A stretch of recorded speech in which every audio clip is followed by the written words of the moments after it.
ಅನುಭಾಷ್ಯದ ವ್ಯಾಖ್ಯಾನ ರೂಪವಾದ ತತ್ವಮಂಜರಿಯಲ್ಲಿ 186ನೇ ಗದ್ಯ ಭಾಗದ ಮುಂದುವರಿದ ಭಾಗವನ್ನು ನಾವು ನೋಡ್ತಾ ಇದ್ದೀವಿ. ಭಗವಂತ ಹೇಗೆ ಅಮಿತಾತ್ಮಕ ಅಂತ ಅನ್ನೋದನ್ನ ನಾವು ನೋಡ್ಬೇಕಾಗಿದೆ. ಭಗವಂತ ಭಿನ್ನ ಭಿನ್ನವಾದ ಭಗವಂತನಿಗೆ ಅನೇಕ ರೂಪಗಳಿದ್ರೂ ಕೂಡ ಮೂಲತಃ ಅವನು ಒಬ್ಬನಿಗೆ ಅನೇಕ ರೂಪಗಳಿವೆ ಅಂತ ನಾವು ಈ ಹಿಂದೆ ಪ್ರತಿಪಾದನೆ ಮಾಡಿದ್ವಿ. ಅದಕ್ಕೆ ನ ಸ್ಥಾನತೋಪಿ ಪರಸ್ಯ ಅನ್ನುವಂಥ ಬ್ರಹ್ಮಸೂತ್ರದ ಆಧಾರವನ್ನು ತೋರಿಸಿದ್ವಿ. ಅದಲ್ಲದೆ ಆತ್ಮನಿಚೈವಂ ವಿಚಿತ್ರಾಶ್ಚ ಅಂಥೇಳಿ ಒಂದು ಬ್ರಹ್ಮಸೂತ್ರ ಅಂತೂ ಜಗತ್ತಿನ ದೃಷ್ಟಿಯಲ್ಲಿ ಯಾವುದು ಅಸಮರ್ಥನೀಯವೋ ಅದನ್ನೆಲ್ಲ ಸಮರ್ಥಿಸುವಂಥ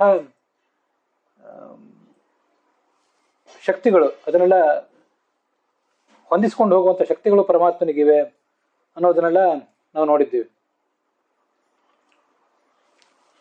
ಇದಿಷ್ಟಾದ್ಮೇಲೆ ಇದಕ್ಕೆ ಸಂಬಂಧಪಟ್ಟಂತೆ ಅನುವ್ಯಾಖ್ಯಾನ ಮೊದಲಾದ ಕಡೆ ಬಂದಿರುವಂಥ ಒಂದೆರಡು ಉಲ್ಲೇಖಗಳನ್ನು ತೋರಿಸ್ತಾರೆ.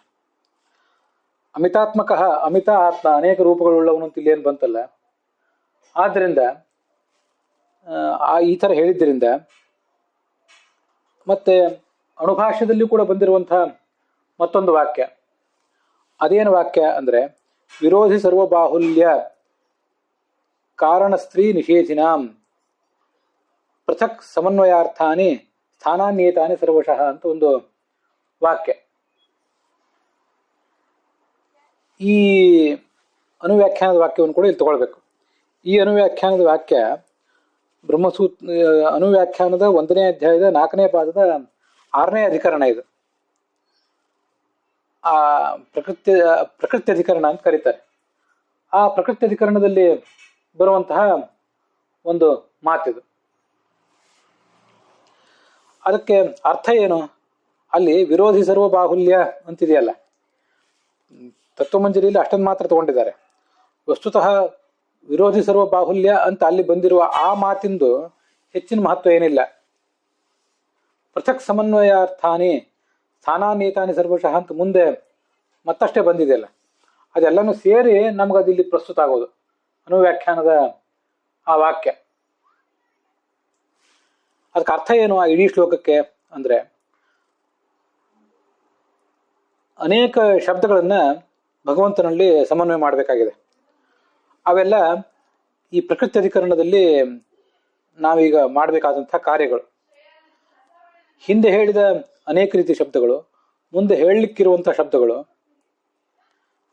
ಸ್ವಲ್ಪ ವ್ಯತ್ಯಾಸ ಮಾಡಿದೆ. ಹಿಂದೆ ಹೇಳಿದ ಮತ್ತು ಮುಂದೆ ಹೇಳಲಿಕ್ಕಿರುವಂಥ ಕೆಲವು ಶಬ್ದಗಳನ್ನು ಹೊರತುಪಡಿಸಿ ಬೇರೆ ಶಬ್ದಗಳು. ಈಗಾಗಲೇ ಪ್ರಕೃತಿ ಅಧಿಕರಣಕ್ಕಿಂತ ಮುಂಚೆ ಸಾಕಷ್ಟು ಶಬ್ದಗಳನ್ನ ನಾವು ಸಮನ್ವಿತ ಮಾಡಿ ತೋರಿಸಿದ್ದೇವೆ. ಮುಂದೂ ಕೂಡ ಬೇರೆ ಬೇರೆ ಅಧಿಕರಣಗಳಲ್ಲಿ ಬೇರೆ ಬೇರೆ ಶಬ್ದಗಳನ್ನು ಸಮನ್ವಿತ ಮಾಡಿ ತೋರಿಸ್ತೇವೆ. ಹಿಂದೆ ಯಾವುದನ್ನು ಸಮನ್ವಯ ಮಾಡಲಿಲ್ಲ, ಮುಂದೆ ಯಾವುದನ್ನು ಸಮನ್ವಯ ಮಾಡೋದಿಲ್ಲ, ಆ ಶಬ್ದಗಳಿಗಿಂತ ಅಂಥ ಶಬ್ದಗಳನ್ನು ಮಾತ್ರ ಇಲ್ಲಿ ಸಮನ್ವಯ ಮಾಡಿ ತೋರಿಸ್ತೇವೆ. ಹಿಂದೆ ಯಾವ ಶಬ್ದಗಳಿಗೆ ಸಮನ್ವಯ ಆಗಲಿಲ್ಲ, ಮುಂದೆ ಯಾವ ಶಬ್ದಗಳಿಗೆ ಸಮನ್ವಯ ಆಗೋದಿಲ್ಲ, ಆ ಶಬ್ದಗಳನ್ನು ಮಾತ್ರ ಇಲ್ಲಿ ಆಯ್ಕೆ ಮಾಡ್ಕೊಂಡಿದ್ವಿ. ಅವು ಎಂಥ ಶಬ್ದಗಳು ಅಂದರೆ ವಿರೋಧಿ, ಭಗವಂತನ ಸರ್ವೇಶ್ವರತ್ವಕ್ಕೆ ಮೇಲ್ನೋಟಕ್ಕಾದರೂ ಅದು ವಿರೋಧಿಯಂತೆ ಇರಬೇಕು ಆ ಶಬ್ದ. ಆ ಶಬ್ದಗಳ ಸಮನ್ವಯ ಹಿಂದೆ ಆಗಲಿಲ್ಲ, ಮುಂದೂ ಆಗೋದಿಲ್ಲ, ಇಲ್ಲಿ ಅದನ್ನು ಮಾಡಿ ತೋರಿಸ್ಬೇಕಾಗ್ತದೆ. ಅದಕ್ಕಾಗಿ ಭಗವಂತನ ಸರ್ವೇಶ್ವರತ್ವಕ್ಕೆ ಅವು ವಿರೋಧಿ ಅಲ್ಲ, ಭಗವಂತ ಈ ಶಬ್ದಗಳಿಂದಲೂ ವಾಚ್ಯನಾದ್ರಿಂದ ಅವನೇ ಸರ್ವೋತ್ತಮನಾಗಿದ್ದಾನೆ ಅಂತ ಪ್ರತಿಪಾದನೆ ಮಾಡಬೇಕು. ಸರಿಯಾ? ಮತ್ತೆ ಬಹುತ್ವವಾಚಕವಾದಂತಹ ಶಬ್ದಗಳು, ಬಾಹುಲ್ಯ ಅಂದ್ರೆ ಬಹುತ್ವವಾಚಕವಾದ ಶಬ್ದಗಳು. ಮತ್ತೆ ಕಾರಣ ಅಂತಿದೆಯಲ್ಲ, ಅಂದ್ರೆ ಅವಾಂತರ ವಾಚಕಗಳು, ಅವಾಂತರ ಕಾರಣವಾಚಕಗಳು, ಸ್ತ್ರೀವಾಚಕ ಶಬ್ದಗಳು, ಅಭಾವವಾಚಕ ಶಬ್ದಗಳು, ಅವೆಲ್ಲ ನಮ್ಗೆ ಇಲ್ಲಿ ಬೇಕಾಗಿಲ್ಲ. ನಮಗೆ ಬೇಕಾಗಿರುವುದು ಏನಂದ್ರೆ ಬಹುತ್ವವಾಚಕ ಶಬ್ದಗಳು ಅಂತ ಏನು ಬಂದಿದೆಯಲ್ಲ, ಅವುಗಳನ್ನೆಲ್ಲ ಪ್ರಕೃತಿ ಅಧಿಕರಣದಲ್ಲಿ ಸಮನ್ವಯ ಮಾಡಿ ತೋರಿಸ್ತಾರೆ. ಅದಕ್ಕೇನೆ ಇದನ್ನ ಅನುವಾದಿಸುವಾಗ ಕೆ ಟಿ ಪಾಂಡುರಂಗಿಯವರ ವ್ಯಾಖ್ಯಾನದಲ್ಲೂ ಕೂಡ ಅದೇ ಬಂದಿದೆ. ಈ ಅಧಿಕರಣದಲ್ಲಿ ಬಹುತ್ವವಾಚಕ ಶಬ್ದಗಳ ಸಮನ್ವಯವನ್ನು ಮಾಡಿದ್ದಾರೆ. ವಿರೋಧಿ ಸರ್ವ ಬಾಹುಲ್ಯ ಅಂತ ಏನು ಅನುವ್ಯಾಖ್ಯಾನದಲ್ಲಿ ಬಂದಿದೆಯಲ್ಲ, ಅಲ್ಲಿಯೂ ಅದನ್ನೇ ಸ್ಪಷ್ಟಪಡಿಸಿದ್ದಾರೆ. ಬಹುತ್ವವಾಚಕವಾದ ಶಬ್ದಗಳನ್ನೆಲ್ಲವನ್ನು ಪ್ರಕೃತಿ ಅಧಿಕರಣದಲ್ಲಿ ಸಮನ್ವಯ ಮಾಡಿ ತೋರಿಸ್ತಾರೆ. ಉಳಿದ ಸ್ತ್ರೀವಾಚಕ ಶಬ್ದಗಳು ಅಭಾವವಾಚಕ ಶಬ್ದಗಳನ್ನು ಸಮನ್ವಯ ಮಾಡಿ ತೋರಿಸ್ತಾರೆ. ಆದರೆ ನಮಗಿಲ್ಲಿ ಈಗ ಪ್ರಸ್ತುತ ಆಗಿರುವುದು ಬಹುತ್ವವಾಚಕ ಶಬ್ದಗಳು. ಭಗವಂತ ಒಬ್ಬನೇ ಅಂತ ಆದ್ಮೇಲೆ ಅವನಲ್ಲಿ ಬಹುತ್ವ ಬರೋದು ಹೇಗೆ ಅನ್ನುವುದು ಪ್ರಶ್ನೆ. ಅದನ್ನೆಲ್ಲ ಮಾಡಿ ತೋರಿಸ್ಬೇಕಾಗಿದೆ. ಹೀಗೆ ಇತಿ ಅನುಭಾಷ್ಯ ಉಕ್ತ ದಿಶಾಚ, ಅನುವ್ಯಾಖ್ಯಾನದಲ್ಲಿ ಹೇಳಿದ ಮಾರ್ಗದಿಂದಲೂ ಕೂಡ, ಒಂದು ಈ ಬ್ರಹ್ಮಸೂತ್ರ ಅನುಭಾಷ್ಯದಲ್ಲಿ ಇಲ್ಲಿ ಬಂದಿರುವಂತಹ ಮಾತು, ಇನ್ನೊಂದು ಅನುವ್ಯಾಖ್ಯಾನದಲ್ಲಿ ಬಂದಿರುವಂತಹ ಮಾತು. ಈ ಎರಡೂ ಕಡೆನೂ ಕೂಡ ಬಹುತ್ವವಾಚಕ ಶಬ್ದಗಳೇ ನಮಗೆ ಉದಾಹರಣೆ. ಆ ಎಲ್ಲಾ ಶಬ್ದಗಳಿಂದಲೂ ಅವನೇ ವಾಚ್ಯ ಅಂತ ಅರ್ಥ. ಯಾಕೆಂದ್ರೆ ಪೂರ್ವ ಪಕ್ಷದವರು ಮಾಡಿದ್ದು ಬಹುತ್ವದ ಯುಕ್ತಿಯನ್ನೇ ಮಾಡಿದ್ದಾರೆ. ಒಬ್ಬನೇ ವ್ಯಕ್ತಿಯಲ್ಲಿ ಬಹುತ್ವ ಬರೋದು ಹೇಗೆ ಸಾಧ್ಯ ಅಂತಲೇ ಅವ್ರ ಪ್ರಶ್ನೆ ಇದೆ. ಹಾಗಿರುವುದರಿಂದ ಒಬ್ಬನೇ ವ್ಯಕ್ತಿಯಲ್ಲಿ ಬಹುತ್ವವನ್ನು ನಾವು ಅನುವ್ಯಾಖ್ಯಾನದ ಮಾರ್ಗದಿಂದ ಮತ್ತು ಅನುಭಾಷ್ಯದ ವ್ಯಾಖ್ಯಾನದಿಂದ ಮಾರ್ಗದಿಂದ ತೋರಿಸಿಬಿಟ್ರೆ ಎಲ್ಲವೂ ಕೂಡ ಸ್ಪಷ್ಟ ಆಗ್ತದೆ. ಬಹುತ್ವಮೇವ ಪೂರ್ವ ಪಕ್ಷಿ ಯುಕ್ತಿ. ಪೂರ್ವ ಪಕ್ಷದವರು ಮಾಡಿದ ಯುಕ್ತಿ ಬಹುತ್ವ ಅದರ ಆಧಾರದ ಮೇಲೆ ನಿಂತಿದೆ. ಒಬ್ಬನೇ ವ್ಯಕ್ತಿಗೆ ಬಹುತ್ವ ಬರಬಹುದು ಅಂತ ತೋರಿಸಿಬಿಟ್ರೆ ಎಲ್ಲ ವಿಷಯಗಳು ಕೂಡ ಸ್ಪಷ್ಟ ಆಗ್ತವೆ ಅಂತ ತಾತ್ಪರ್ಯ ಆಯಿತು. ಸೂತ್ರದಲ್ಲಿ ಅತಿರೇಕಾಚ್ಯ ಅಂತ ಶಬ್ದ ಇದೆ. ಈಗ ನಾವು ನೋಡ್ತಿರುವ ಬ್ರಹ್ಮಸೂತ್ರ ಭಾಷ್ಯದಲ್ಲಿ ಆ ಪ್ರಸ್ತುತ ಸೂತ್ರ ಇದೆಯಲ್ಲ, ಆ ಪ್ರಸ್ತುತ ಸೂತ್ರದಲ್ಲಿ ಅತಿರೇಕಾಚ್ಯ ಅಂತ ಶಬ್ದ ಇದೆ. ಅದಕ್ಕೇನು ಅರ್ಥ ಅಂತ ಅನ್ನೋದನ್ನ ನಾವೀಗ ನೋಡ್ಬೇಕು.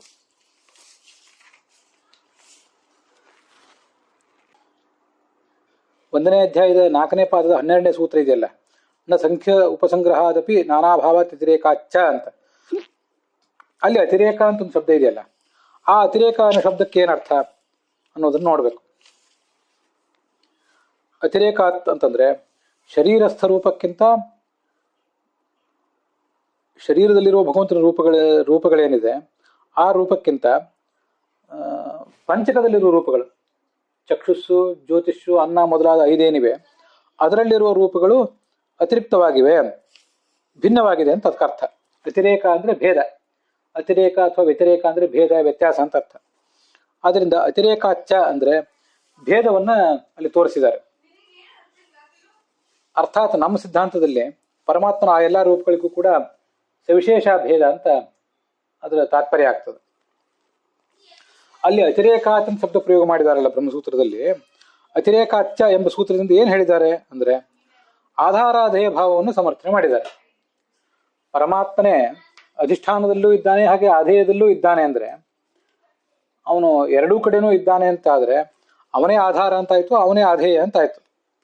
ಹೀಗೆ ಪರಮಾತ್ಮನ ರೂಪಗಳಿಗೆ ಪರಸ್ಪರ ಭೇದ ಇರುವುದರಿಂದ, ಅರ್ಥಾತ್ ಸವಿಶೇಷ ಭೇದ ಇರುವುದರಿಂದ ಆಧಾರಾಧೇಯ ಭಾವ ಅಂತ ಅನ್ನೋದು ಉಪಪನ್ನ ಆಗಬಹುದು. ಅದಲ್ಲದೆ ಈ ಸವಿಶೇಷ ಭೇದ ಇಲ್ಲದೆ ಹೋದ್ರೆ, ಸವಿಶೇಷ ಭೇದ ಅನ್ನೋದನ್ನೇ ನಾನು ಅಲ್ಲಿರುವ ಆ ಸೂತ್ರದಲ್ಲಿ ಬಂದಿರುವಂತಹ ಭೇದ ಅನ್ನೋ ಶಬ್ದದಿಂದ ಹೇಳ್ತಿದ್ದೇನೆ ಅಷ್ಟೇ. ಅಲ್ಲಿ ಬಂದಿರುವ ಆ ಅತಿರೇಕ ಅನ್ನೋ ಶಬ್ದಕ್ಕೂ ಕೂಡ ಸವಿಶೇಷ ಭೇದ ಅಂತಾನೆ ಅರ್ಥ ಅಂತ ಇಟ್ಕೊಂಡು ಹೇಳ್ತಿದ್ದೇನೆ. ಆದ್ರಿಂದಲೇ ಅವನು ರೂಪಗಳು ಪರಸ್ಪರ ಆಧಾರನೂ ಆಗಿವೆ, ಆಧೇಯವೂ ಆಗಿವೆ. ಒಬ್ಬನೇ ಪರಮಾತ್ಮ ಒಂದ್ ಕಡೆ ಆಧಾರನಾಗಿದ್ದಾನೆ, ಮತ್ತೊಂದ್ ಕಡೆ ಆಧೇಯನಾಗಿದ್ದಾನೆ. ಒಂದ್ ಕಡೆ ಬಾಧಕನು, ಒಂದ್ ಕಡೆ ಬಾಧ್ಯನೂ ಹೇಗಾಗ್ತಾನೋ ಹಾಗೆ.